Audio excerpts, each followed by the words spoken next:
Hey amigo, this is me Aditya Alok. So हम सभी जानना चाहते हैं कि नीट प्रिपरेशन के लिए सबसे बेस्ट स्टडी प्लान क्या हो सकता है।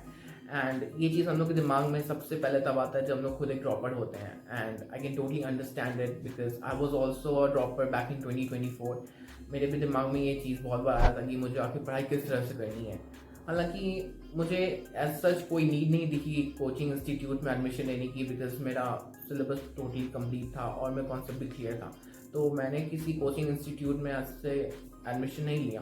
बट ये चीज़ मेरे दिमाग में हमेशा आता था कि मुझे किस तरह से आखिर पढ़ाई करनी है। सो इन दिस वीडियो मैं इस चीज़ के बारे में डिटेल में आप लोगों को बताऊंगा कि मैंने किस तरह के स्टडी प्लान को अडॉप्ट किया अपने नीट जर्नी में। Hence, this video is going to be very informative. You must watch this video till the end. So now, without wasting any time, let's get started. We all make mistakes. Mistakes are like an integral part of our preparation. कभी कभी ये बहुत सिली once होते हैं, जैसे कि calculation errors या फिर क्वेश्चन का लैंग्वेज नहीं समझ पाना या फिर क्वेश्चन को गलत पढ़ लेना। लेकिन कभी कभी ये एक्चुअल एरर्स होते हैं जो कि कॉन्सेप्ट के ना क्लियर होने की वजह से होते हैं। But here's the catch. जैसे कि हम लोग फॉर्मूला शीट्स बनाते हैं फॉर्मूला रिवाइज करने के लिए, फिर हम लोग बार बार उसको पढ़ते हैं। उसी तरह से हम लोग मिस्टेक बुक्स भी बना सकते हैं। उसमें हम लोग अपना मिस्टेक्स राइट डाउन करेंगे और फिर बार बार उसको देखेंगे ताकि हम लोग का जो मिस्टेक है हम लोग ना कर सकें। इसमें हम लोग वो मिस्टेक्स लिख सकते हैं जो कि कॉन्सेप्ट के वजह से आए हैं, या फिर हम लोग वो भी लिख सकते हैं जो सिली मिस्टेक्स हैं। इसमें हम लोग कैलकुलेशन एरर्स को इग्नोर कर सकते हैं। बट यस, वो मिस्टेक्स जो हम लोग बहुत रिपीटेटिव वे में कर रहे हैं और फिर बहुत सिली वंस हैं, उनको तो हम लोग को लिखना ही चाहिए ताकि आगे जाके हम लोग वो मिस्टेक्स ना करें और फिर हम लोग ज़्यादा एरर फ्री बन पाए।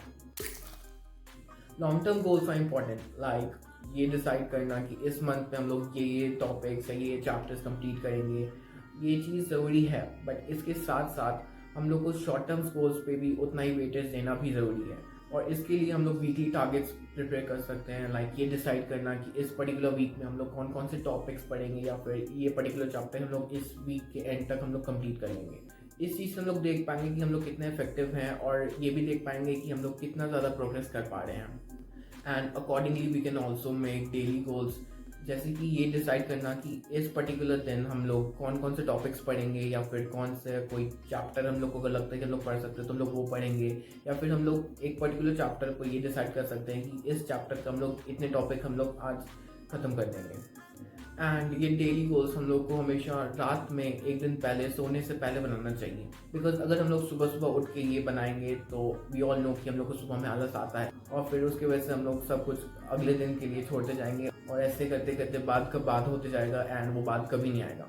सो ऐसा नहीं करना है, हम लोग को रात में बना लेना है अपना प्लान सारा कुछ, और उसके अकॉर्डिंगली हम लोग को अपना सुबह शुरू करना है एक रूटीन के साथ जो हम लोग बना चुके हैं ऑलरेडी, और उसको अच्छे से फॉलो करना है। ये हम लोग को इफेक्टिव भी बनाएगा और हम लोग ज़्यादा प्रोडक्टिव भी बन पाएंगे ऐसे में।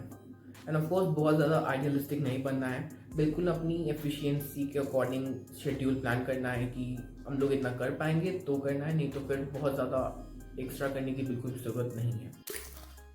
सो इस टॉपिक को हम लोग एक एनालॉजी से शुरू करते हैं। सपोज हम लोग कहीं पे कोई चीज़ रखते हैं तो ये चीज़ वेल अंडरस्टूड है कि उसके ऊपर डस्ट पड़ेगा नहीं। सेम वे में हम लोग का ब्रेन भी फंक्शन करता है। हम लोग कोई भी चीज़ अगर अपने दिमाग में डालते हैं तो हम लोग का दिमाग जैसे जैसे टाइम जाता है वो चीज़ भूलने लगता है। इस चीज़ को अवॉइड करने के लिए हम लोग को बार बार उसके ऊपर ब्रशिंग करना पड़ता है। ब्रशिंग इन द सेंस हम लोग को रिविजन करना पड़ता है लगातार, और इसलिए रिविजन ज़रूरी भी होता है। But here I have a trick जिससे हम लोग कोई भी चीज़ बहुत लंबे टाइम तक याद रख सकते हैं। All you have to do is, जब भी हम लोग कोई टॉपिक पढ़ें हम लोग को उस चीज़ को रिकॉल करना है। रिकॉल करने के लिए हम लोग क्वेश्चन पूछ सकते हैं, और ये चीज़ हम लोग को विद इन 24 आवर्स करना है। इससे हम लोग को अपना जो भी शॉर्ट टर्म मेमोरी था उसको जल्द से जल्द लॉन्ग टर्म मेमोरी में कन्वर्ट कर सकते हैं, और इस तरह से हम लोग कोई भी चीज़ बहुत लंबे टाइम तक याद रख सकते हैं। ये चीज़ बहुत इफेक्टिव है और मैंने पर्सनली भी इसे ट्राई किया है, so I would recommend you to use it.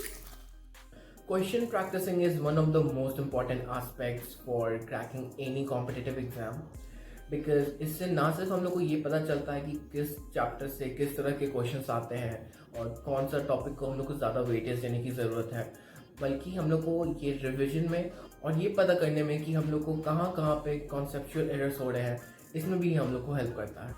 Question practice के लिए हम लोग PYQs या फिर कोई मॉड्यूल या फिर कोई भी ऐसा सोर्स जिस पे हम लोग को कन्वीनियंट लगे हम लोग उस पर रिलाई कर सकते हैं, और इसके साथ साथ हम लोग मॉक टेस्ट भी दे सकते हैं। Of course starting with topic wise mock tests, और जब हम लोग को लगे कि हम लोग रेडी हैं फुल सिलेबस मॉक्स के लिए तो हम लोग उसके लिए भी जा सकते हैं, and accordingly we can make our revision strategy. I know इस जर्नी में हम लोग बहुत ज़्यादा ओवर थिंक करते हैं, ये सोचते हैं कि रिजल्ट कैसा होगा, हम लोग के फेवर में होगा भी कि नहीं, क्या हम लोग को दोबारा से ड्रॉप लेना होगा। I can totally understand it. In fact कभी कभी तो हम लोग खुद को दूसरों से भी कंपेयर करने लगते हैं, फिर खुद पे डाउट करते हैं कि हम लोग जो कर रहे हैं वो सही भी कर रहे हैं या नहीं। हालांकि हम लोग सबको पता है कि इससे हम लोग को कोई भी फ़ायदा नहीं होगा, इससे सिर्फ हम लोग को 3 चीज़ मिलेगा, anxiety, tension and stress.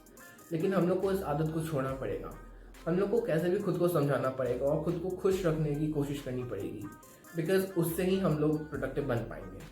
And if you want to know कि एंजाइटी या डिप्रेशन या फिर स्ट्रेस से कैसे हम लोग को रिटर्न्स पाना है, उसके लिए you can click over here. In this video I have dealt with every aspect of it, और मैंने पॉइंट टू पॉइंट हर एक एस्पेक्ट को अच्छे से डिटेल में एक्सप्लेन किया है उसके related, so you can go and watch that video as well. So these are some of the study hacks and techniques that will help you to study efficiently. And I have personally tried them and have indeed found them very helpful. So I would recommend you to use it as well. And if you reached here, don't forget to like this video, share it with your friends and subscribe my channel. So with this we come to an end of this video. Thanks for watching. Adios amigo, and stay tuned for upcoming updates.